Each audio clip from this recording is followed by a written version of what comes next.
ओम शांति। आज की तारीख है 2 मार्च 2017। साकार महावाक्य। बाबा कहते, मीठे बच्चे, तुम्हें ऐसा बाप मिला है जो बाप, टीचर, सतगुरु तीनों ही एक है। इसलिए अब भटकना छोड़ सच्ची सच्ची कमाई में लग जाओ। 2 प्रश्न है। पहला प्रश्न, नई दुनिया में राज्य करने के लायक कौन बनते हैं? उत्तर, जो अभी सर्वशक्तिमान बाप से सर्व शक्तियां प्राप्त करते हैं। तुम बच्चे रूहानी वॉरियर्स हो। बाप की मत पर अपनी राजधानी स्थापन कर रहे हो। माना जो श्रीमत पर चलते हैं वो राज्य करते हैं। बाप की मत पर अपनी राजधानी स्थापन कर रहे हो। बाप तुम्हें श्रीमत देते हैं कि योग बल से तुम विजय प्राप्त करो।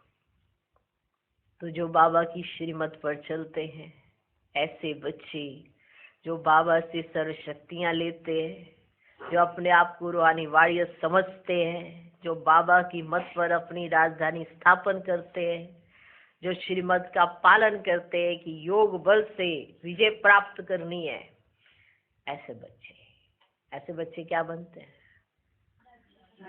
राज्य करने के लायक बनते हैं। दूसरा प्रश्न, किन बच्चों के हर कदम में कमाई जमा होती है? उत्तर, जो हर कर्म श्रीमत पर करते हैं। देखो, हम सबको हर कर्म पर श्रीमत मिली हुई है कि नहीं मिली हुई है? तो श्रीमत पर मान अगर हम कर्म करते हैं तो हमारे कदम में पदम, कमाई कमाई। ऐसे करो तो वैसे कर ले, ऐसे करो तो वैसे कर ले, है ना? तो हर कदम में क्या है? कमाई कमाई। जो हर कर्म श्रीमत पर करते हैं उनके हर कदम में कमाई ही कमाई है। हमें श्रीमत मिलती है, ऐसा करो। अब उसमें अगर आप मन मत लगाते हो ना, आपकी कमाई नहीं होगी। जैसी श्रीमत मिले वैसी पालन करना, कमाई होती है। श्रीमत आज मिली, 6 महीने के बाद पालन करने हैं, कमाई भी नहीं होगी। अभी श्रीमत मिली है ना, पालन करो, कमाई कमाई, उसमें तुम्हारी भलाई। कमाई कमाई है, इसी में भलाई है। कमाई करना कौन नहीं चाहता? हर कोई चाहता है ना कमाई करना। लेकिन कदम श्रीमत पर मान चले, इस पर हमारा अटेंशन होना चाहिए। जो हर कर्म श्रीमत पर करते हैं उनके हर कदम में कमाई ही कमाई है। याद में रहना भी कमाई, हर कदम में कमाई है उनकी। याद में रहना भी कमाई, सर्विस करना भी कमाई, यज्ञ सेवा करना भी कमाई। माना हर कदम में उनकी कमाई है, क्योंकि वो श्रीमत पर चल रहे हैं। जैसी श्रीमत मिली वैसी वो पालन कर रहे हैं, तो उनके हर कदम में कमाई है। अगर श्रीमत मिलती है कि बैठ जाओ आराम से और यहाँ बैठकर योग करो, तो इसमें भी कमाई है। श्रीमत मिली, जाओ सर्विस करो, तो सर्विस में भी कमाई है। श्रीमत मिली, यज्ञ सेवा करनी है। जैसी श्रीमत मिले वैसी पालन करने वाले के हर कदम में कमाई कमाई है। क्या है? कमाई कमाई है। तो हर कदम श्रीमत पर चलना माना कमाई कमाई है। और कितने वंडरफुल बात है, हमें तो डायरेक्ट श्रीमत मिलती है। कैसे मिलती है? डायरेक्ट। और जो डायरेक्ट पालन करता है उसके जैसा निश्चिंत कोई नहीं। एक है सूक्ष्म रीति श्रीमत को कैच करना, कुछ ऊपर नीचे 19-20 हो सकता है। एक है डायरेक्ट श्रीमत मिलती है। कितना कल्याण है देखो, कुछ सोचने की भी जरूरत नहीं, जैसा कहा जाए वैसे करते चलो। तो कितनी कमाई है सोचो, कमाई कमाई है। हर कदम में क्या है? कमाई कमाई। उठना बैठना चलना फिरना संबंध संपर्क में आना, ये सब अगर श्रीमत पर मान है तो कमाई कमाई है। अब समझे कितनी कमाई है?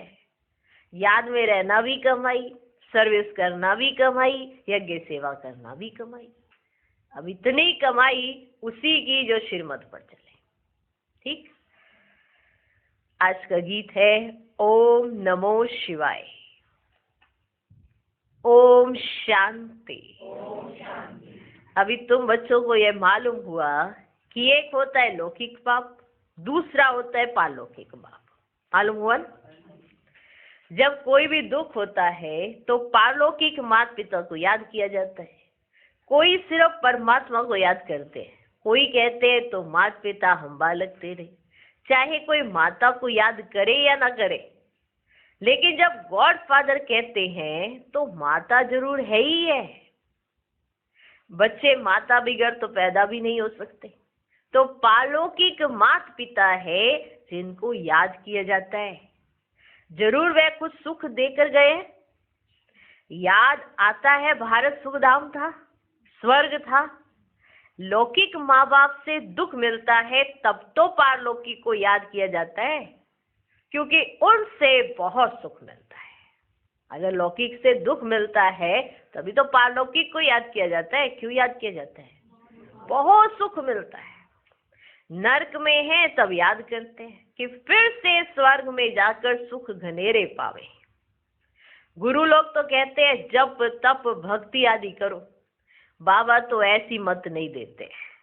लौकिक बाप तो कहेंगे पढ़ने के लिए टीचर के पास जाओ, फिर वानप्रस्थ अवस्था होगी तो कहेंगे गुरु के पास जाओ। बाबा तो तुमको ऐसा नहीं कहते। देखो लौकिक और पारलौकिक में कितना फर्क है। लौकिक आपको आगे आगे ट्रांसफर करते जाएंगे, पारलौकिक तो आपको ऐसा नहीं कहते हैं। कितना फर्क है। वह कितना भटकाते। यह तो कहते हैं मैं तुम्हारा बाप भी हूँ, टीचर भी हूँ, गुरु भी हूँ, तो फिर तुमको भटकाऊंगा कैसे? सब कुछ तो मैं हूँ ना तुम्हारा, तो मैं तुमको भटकाऊंगा कैसे? यह तो तीनों ही खुद है, इसलिए इनको सब याद करते हैं।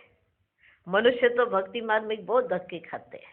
ज्ञान मार्ग में धक्के खाने की तो देखो बच्चे कोई बात ही नहीं है। यह भक्ति और ज्ञान दुख और सुख का खेल बना हुआ है जो बच्चों को समझाते हैं। हद का टीचर हद की पढ़ाई पढ़ाते हैं। मैं बेहद का टीचर तुमको बेहद की पढ़ाई पढ़ाता हूँ। तुम जानते हो यह है मृत्यु लोक। यह है मृत्यु लोक। वो जो पढ़ाई पढ़ाते हैं पुरानी दुनिया के लिए, और हम जो कुछ पढ़ते हैं नई दुनिया के लिए। ये दुनिया दिन प्रतिदिन पुरानी होती जाती है। इनमें सुख कभी भी मिलना ही नहीं है। सुख और दुख ये खेल कैसा बना हुआ है ये बाप ही समझ जाते हैं, और कोई नहीं समझाते। ये बाप ही समझ जाते हैं। बाप आत्माओं से बात करते हैं कि बच्चे तुम ही सुख में थे, फिर जब रावण की प्रवेशता होती है ना तब धीरे धीरे दुख शुरू होता है। ये बात तो समझाई ना? किसने समझाई? बाबा ने समझाई है। फिर कल्प के संगम पर आकर तुमको मैं सुख में ले जाता हूँ। समझ में आई? अभी तुम्हारी बुद्धि का ताला खुला हुआ है। अभी तुम्हारी बुद्धि का ताला खुला हुआ है। जो तुम जानते हो ये सब बातें यथार्थ है। ये बाप के सिवाय कोई सुना नहीं सकते। बाबा ही आकर तुम बच्चों को सुख देता है। अभी तुम जानते हो आत्मा अविनाशी है। यह शरीर तो बदलना पड़ता है। परमात्मा भी परमात्मा है। उनका नाम शिव है, जो सभी मनुष्य मात्र है उनका रचयिता है। यहाँ सब है हद के क्रिएटर। बाबा है बेहद का क्रिएटर। सतयुग से लेकर कलयुग तक तुमको जो बाप मिले हैं वह है हद के। सत्युग में तुम्हारी प्रारब्ध है। वहां तुमको एक बाप और एक बच्चा मिलता है। कलयुग में एक बाप को 8-10 बच्चे होंगे। प्रजापिता ब्रह्मा को देखो कितने ढेर बच्चे हैं, परंतु वह है मुख वंशावली जो बी के बनते हैं, फिर सत्युग में जाकर देवता बनेंगे। वो लौकिक बाप, टीचर, गुरु सब हद की बातें सुनाते हैं, ये पारलौकिक बाप बेहद की बातें सुनाते हैं। तो कंट्रास्ट समझ में आया? लौकिक बाप क्या करते, पारलौकिक बाप क्या करते। लौकिक बाप को इतने समय देखते आए हो ना, ये पारलौकिक बाप को देखो क्या कर रहे हैं, समझा रहे हैं। बच्चों देखो ये बेहद का ड्रामा देख रहे हो, हाँ समझ में आ रहा है? नई बातें बाप बच्चों के आगे ही बोलते हैं, नई नई बातें ना तो बाबा किसके आगे बोलेंगे? अपने बच्चों के आगे बोले। भले घर में रहते भी तुम यह नई शिक्षा प्राप्त करो। यह भगवान की पाठशाला है। किसकी? चेहरे से दिखाई पड़नी चाहिए कि हम भगवान की पाठशाला के स्टूडेंट हैं। यह भगवान की पाठशाला है।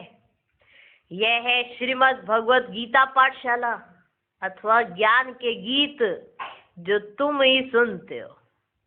ज्ञान सागर बाप या अगर तुमको ज्ञान ज्ञानेश्वरी बनाते हैं, मम्मा को कहेंगे ज्ञान ज्ञानेश्वरी, मम्मा को कहेंगे ज्ञान ज्ञानेश्वरी। ह्यूमैनिटी का सिजरा शुरू होता है।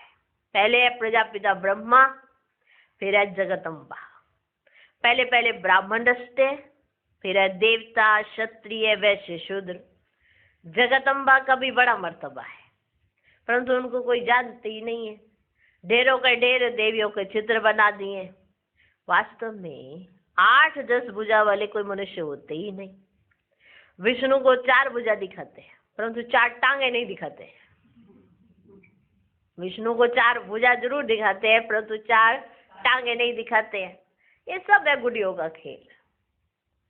कलकत्ते में बहुत देवियां बनाते हैं, बहुत खर्चा करते हैं, खिला पिला कर फिर जाकर डुबोते हैं।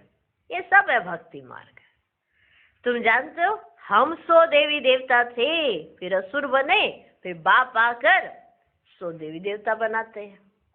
अब यह भ्रष्टाचारी दुनिया है। गवर्नमेंट भी कहती है, परंतु सीधा पूछो तुम पतित हो तो मानेंगे नहीं। अरे तुम पतित पावन को बुलाते हो, सब बुलाते हैं, यथा राजा रानी तथा प्रजा। सन्यासी पवित्र बनते हैं, यह भी ड्रामा में नूंद है।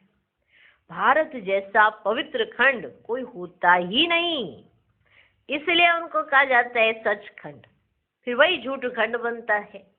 भारत को पावन बनाने बाप भारत में ही आते हैं। भारत में ही शिव का अवतरण होता है। सोमनाथ का मंदिर कितना भारी बनाया है ना, भारतवासियों ने बनाया है, जिसको बाप ने इतना साहूकार बनाया है। भारत में सोमनाथ का मंदिर है, बनाया भारतवासियों ने। भारतवासियों ने कैसे बनाया? क्योंकि बाप ने इतना साहूकार बनाया है। बाप तो यहाँ पति तो दुनिया पति शरीर में आते हैं पावन बनाने, लेकिन कई बच्चे पहचानते ही नहीं है क्योंकि साधारण है। कैसा लगता होगा देखो, पहचान ही नहीं पूरी, सामने बैठे पहचान नहीं पाते। पहचाने तो कहना माने, पहचानते नहीं तो कहना नहीं मानते। पहचानते हो तो कहना भी मानते हो। जिसकी पहचान पूरी हो जाए तो उसी का कहना मानेंगे ना, दूसरा पॉइंट तो कोई आएगा ही नहीं बुद्धि में। पूरा पहचानते नहीं तो कहना भी पूरा मानते नहीं। तो बाबा को रैम भी आता होगा, लेकिन क्यों नहीं पहचानते? क्योंकि साधारण है। लेकिन कई बच्चे पहचानते ही नहीं है क्योंकि साधारण है। फिर भक्ति मार्ग में तुम्हारे पास पैसे बहुत होते हैं तो हीरे जवाहरातों के तुम मंदिर बनाते हो। सत्युग में तो अनगिनत पैसे होते हैं, अनगिनत पैसे, काउंट नहीं करेंगे, वहां काउंटिंग नहीं हो सकती। ठीक है, सत्युग में अनगिनत पैसे होते हैं, वहां पैसे की गिनती नहीं, बेशुमार धन रहता है। तो पैसे की गिनती नहीं कर सकते ना, बेशुमार धन रहता है। सुना? तो बाप जिनको साहूकार बनाते हैं वे कितना बड़ा यादगार बनाते हैं फिर, है ना। बाबा ने साहूकार बनाया, फिर उन्होंने फिर यादगार बनाया। सोचो यहाँ तो किसी के पास थोड़ा सा भी धन होता है, बार बार काउंटिंग करते रहते हैं, जैसे बीच में से खिसक जाएगा। थोड़े धन की बार बार काउंटिंग चलती है, जैसे बच्चे भी बार बार काउंट करते रहते हैं ना, कहते हैं एक आधा सिक्का इधर उधर गायब तो नहीं हो गया कहीं, बार बार काउंटिंग चलती है। थोड़े धन की बार बार काउंटिंग चलती है, और बेशुमार होगा तो कौन काउंटिंग करेगा? करेगा कुछ काउंट? नहीं करेगा, गिन ही नहीं सकते ना। तो वहां तो बेशुमार है। कितना है? कितना है? अब ये बेशुमार मिलेगा किसको? जो बाबा की श्रीमत पर संगम पर चलेगा उसको बेशुमार मिलेगा, वरना वहां भी हिसाब हो जाएगा। तो बाप जिनको साहूकार बनाते हैं वे कितना बड़ा यादगार बनाते हैं। जो पहले लक्ष्मी नारायण थे वही 84 जन्म भोगते हैं। नंबर 1 में वो गिरते हैं, भक्त बनते हैं। तो जिसने बनाया उसका ही यादगार बनाते हैं। जिसने वापिस हमको लक्ष्मी नारायण बनाया तो उनका ही यादगार बनाते हैं। शिवलिंग बनाया जाता है, सोमनाथ का मंदिर बनाया जाता है। ठीक है, लक्ष्मी नारायण विक्रमाजीत बने, फिर 100 विक्रमी बनते हैं। तो उन्हों का फर्ज है पहले जिसने ऐसा बनाया उनकी पूजा करना। तो जिसने इतना लायक बनाया उसी का यादगार बनाते हैं, उन्हीं की पूजा करते हैं, सोमनाथ का मंदिर बनाते हैं। सोमनाथ का मंदिर कितना फर्स्ट क्लास था। जिन्होंने लूटा वे तो मर गए, जिन्होंने लूटा वे तो मर गए, बाकी निशानियां लगी हुई है। देखो, लूट कर ले गए, उसके बाद तो मर गए, तो निशानियां रही हुई है। राम गए हो, रावण गए हो, शरीर तो सबने छोड़ना ही है ना। तो लूट के ले गए, बीच में बना दिया ऐसा, ड्रामा में नूंद हो गई, अब निशानियां लगी पड़ी हैं।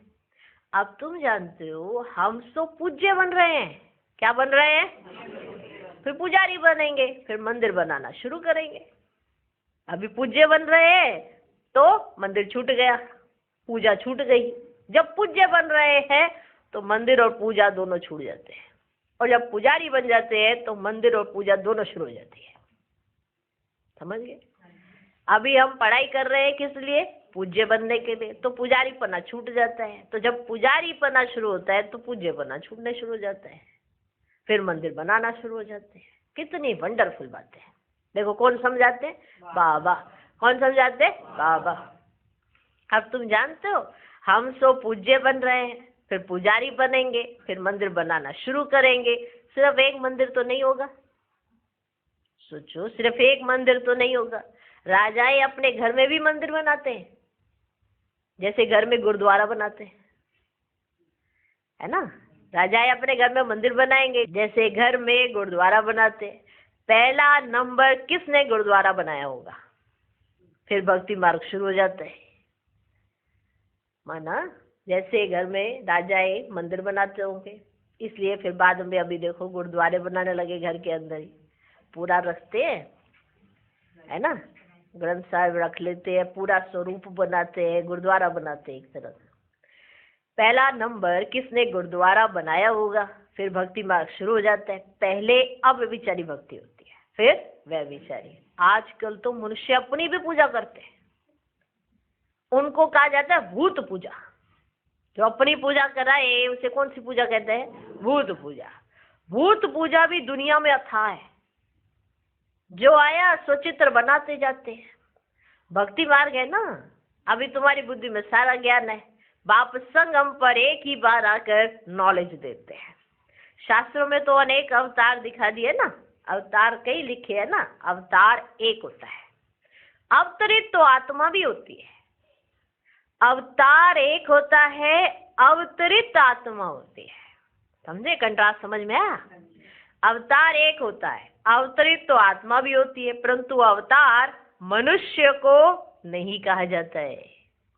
अवतार एक ही निराकार बाप है जिसको सारी दुनिया बुलाती है। फादर तो एक ही होगा ना। जो परम धाम में रहते हैं तो मदर भी चाहिए। क्या मदर भी परम धाम में रहती है? नहीं। मदर फादर का प्रश्न यहाँ होता है। फादर को यहाँ क्रिएट करना है, इसलिए बेहद के बाबा को याद करते हैं। बाबा आकर स्वर्ग की रचना करो, उसको कहा जाता है हेवनली गॉड फादर। अभी तो कितना दुख, लड़ाई, मारा मारी है, इसलिए बुलाते हैं ना कि हे गॉड फादर रहम करो, हे पतित पावन हो, हम सब दुखी पतित हैं। हे बाबा, फिर आकर स्वर्ग श्रेष्ठाचारी बनाओ। तुम सब भ्रष्टाचारी थे, अब श्रेष्ठाचारी बन रहे। भ्रष्टाचारी को श्रेष्ठाचारी बनाना एक बाप का ही काम है। जो वर्ल्ड गॉड फादर है, वे जानते हैं सब बच्चे इस समय निधन के बन गए। उन्हों को धन का श्रेष्ठाचारी बनाना है। 10-20 मनुष्यों को तो श्रेष्ठाचारी नहीं बनाएंगे। भारत श्रेष्ठाचारी था तो डीटी गवर्नमेंट थी। अब रावण राज्य है तो 5 विकारों की प्रवेशता है। भगवानुवाच, एक निराकार को ही भगवान कहा जाता है। एक गीता को खंडन करने से सब शास्त्र खंडन हो जाते हैं। बाप कहते हैं, मैंने तुमको जब राजयोग सिखाया था तो भारत स्वर्ग बन गया था। गीता मैंने सुनाई थी। श्री कृष्ण को सारी दुनिया का भगवान कह ना सके। हम आत्माओं का बाप तो निराकार भगवान है। बाकी ये कैसे कहा गीता का भगवान श्री कृष्ण है? कहते हैं व्यास ने लिखा है। परंतु बाप कहते हैं, नई विश्व का रचयिता, ज्ञान का सागर, पतित पावन मैं हूं। मुझे ही सभी आत्माएं पुकारती हैं कि हे पतित पावन परमात्मा, आओ, आकर मुझे पावन बनाओ। निराकार बाप ही ब्रह्मा द्वारा पावन दुनिया की स्थापना, पतित दुनिया का विनाश कराते हैं। फिर जो पवित्र बनते वही राज्य भाग्य करते। तुम हो शिव शक्ति सेना, जगदम्बा निमित्त बनी हुई है। वे भी शिव बाबा से योग लगाए शक्ति ले रही है रावण पर विजय पाने। भारत में ही रावण राज्य है। भारत में ही रावण को जलाते हैं। भारत श्रेष्ठाचारी था, यहाँ कलयुग में भारत भ्रष्टाचारी है। यही खेल है, भ्रष्टाचारी से श्रेष्ठाचारी और श्रेष्ठाचारी से भ्रष्टाचारी। ये चक्र कैसे फिरता है, ये बड़ी समझने की बातें हैं। तुम बच्चे जानते हो, हम सब कुछ करते हुए भारत को स्वर्ग बना रहे हैं। बाप की श्रीमत पर सब कुछ करते भारत को स्वर्ग बना रहे हैं। किस आधार पर? बाप की श्रीमत पर। तुम हो रूहानी वॉरियर्स, योग बल वाले। सर्वशक्तिमान बाप की मत पर अपनी राजधानी स्थापन कर रहे हो। बाप मत देते हैं कि योग बल से तुम विजय पा सकते हो। योग में रहना यह भी कमाई है। यज्ञ सर्विस करना यह भी कमाई है। और सब चल रहे हैं मनुष्यों की मत पर, और तुम हो सर्वशक्तिमान बाप की मत पर। और कोई विश्व पर जीत पा ना सके। ड्रामा में उनका पार्टी नहीं है वर्ल्ड पर राज्य करने का। कितनी बड़े से बड़ी और साधारण बातें हैं। प्रदर्शनी से अभी तक इतना समझते नहीं है तो भी प्रजा निकलती रहती है। अच्छा, मीठे मीठे सिकिलधे बच्चों प्रति माता पिता बाप दादा का याद प्यार और गुड मॉर्निंग। रूहानी बाप की रूहानी बच्चों को नमस्ते। हम रूहानी बच्चों की भी रूहानी बाप को नमस्ते नमस्ते नमस्ते। Good morning good morning good morning. धारणा के लिए मुख्य सार, पहला पॉइंट, हर कर्म श्रीमत पर करना है। याद में रहकर यज्ञ सेवा कर अपनी कमाई जमा करनी है। दूसरा पॉइंट, भटकना छोड़ भविष्य नई दुनिया के लिए पढ़ाई पढ़नी है। ज्ञान को धारण कर ज्ञान ज्ञानेश्वर ज्ञान ज्ञानेश्वरी बनना है। आज का वरदान, रूहानी सोशल वर्कर बन हलचल के समय परिस्थितियों को पार करने की हिम्मत देने वाले सच्चे सेवाधारी भव। अभी समय प्रति समय विश्व में हलचल बढ़नी ही है। अशांति व हिंसा के समाचार सुनते हुए आप रूहानी सोशल सेवादारी बच्चों को विशेष अलर्ट बनकर अपने पावरफुल वाइब्रेशन द्वारा सब में शांति की, सहन शक्ति की हिम्मत भरनी है। लाइट हाउस बन सर्व को शांति की लाइट देनी है। यह फर्ज अदाई अब तीव्र गति से पालन करो, जिससे आत्माओं को रूहानी राहत मिले, जलते हुए दुख की अग्नि में शीतल जल भरने का अनुभव करें। आज का स्लोगन, सर्व का मान प्राप्त करना है तो निर्माण चित्त बनो। ओम शांति।